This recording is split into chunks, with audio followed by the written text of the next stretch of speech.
안녕하세요, 우드 다빈치입니다. 뜻하지 않게 찾아오는 행운, 그리고 그 행운의 상징 네잎클로버. 이번 영상에서는 네잎클로버를 가지고 투명 레진을 이용해서 열쇠고리 펜던트를 만드는 과정을 담아보았습니다. 혹시 네잎클로버의 유래를 아시나요? 흔히 많이들 알고 계신 것이 나폴레옹에 관한 일화인데요. 나폴레옹이 포병 장교 시절 네잎클로버를 발견하고 주우려고 고개를 숙인 순간 머리 위로 총알이 지나갔다는 일화. 이것이 네잎클로버가 행운의 상징이 된 유래일까요? 사실 이 일화는 거짓이라고 합니다. 확실한 근거가 없는 누군가가 재미있게 지어낸 이야기가 아닌가 싶습니다. 왜냐하면 그 훨씬 이전부터 네잎클로버가 행운의 상징으로 알려져 있었기 때문이죠.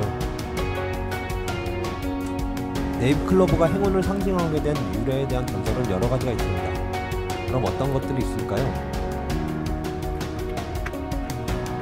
전설에 따르면 네잎클로버는 이브가 낙원에서 세상으로 가져왔다고도 하고, 이미 기원 전부터 아일랜드와 켈트족 사이에서 네잎클로버를 신성한 싱글로 숭배해 왔다고 합니다.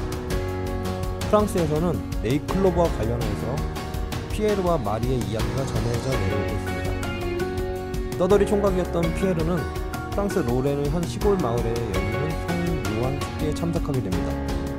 떠돌이였고 행색이 초라한 피에르에게 그 누구도 관심을 가져주지 않았죠. 그래서 피에르는 마을 한켠에 앉아 있었습니다.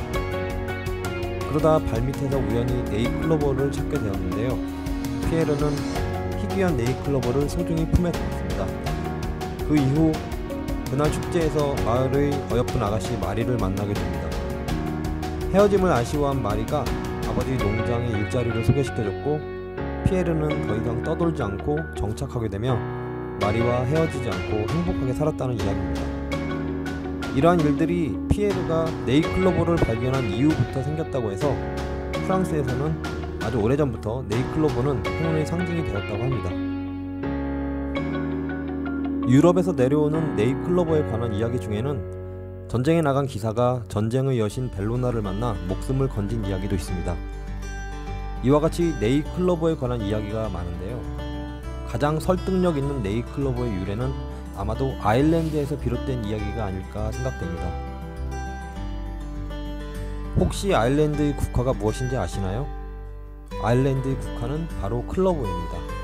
세잎클로버의 각 잎은 성부, 성자, 성령의 삼위일체로 악귀를 막아준다고도 하며, 또한 아일랜드의 성인인 세인트 패트릭이 세잎클로버의 삼위일체를 비교하여 설교를 하였다고도 합니다. 그래서 세인트 패트릭이 세상을 떠난 3월 17일을 기념하여 이 날을 세인트 패트릭 데이라고 하여서 세계 곳곳에서 축제가 열린다고 합니다.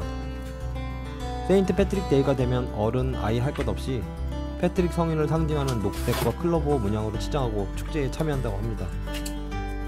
유럽에서는 예로부터 클로버가 신성한 식물로 여겨져 왔습니다.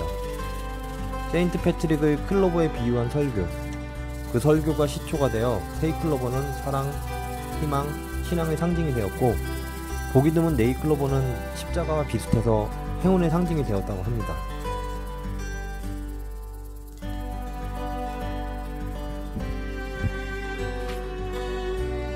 클로버의 유래, 찾아보니 참 재미있고 의미있는 이야기들이 많지요. 네잎클로버 행운의 진정한 의미는 발견의 소중함이 아닐까 합니다.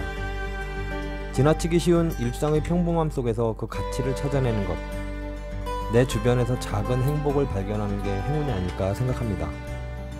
그러하기에 클로버의 꽃말은 행복, 특히 세잎클로버는 감사, 네잎클로버는 행운, 행복의 뜻을 더하고 있다고 합니다.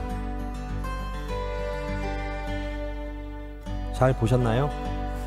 행운의 네잎클로버. 잠시 주변의 네잎클로버를 찾으러 나가보시는 것도 삶의 여유를 찾는 하나의 방법이지 않을까 합니다. 로마 시인 베르길리우스의 말을 끝으로 마치려고 합니다. 행운은 용기 있는 자를 편든다. 이상 우드 다빈치였습니다.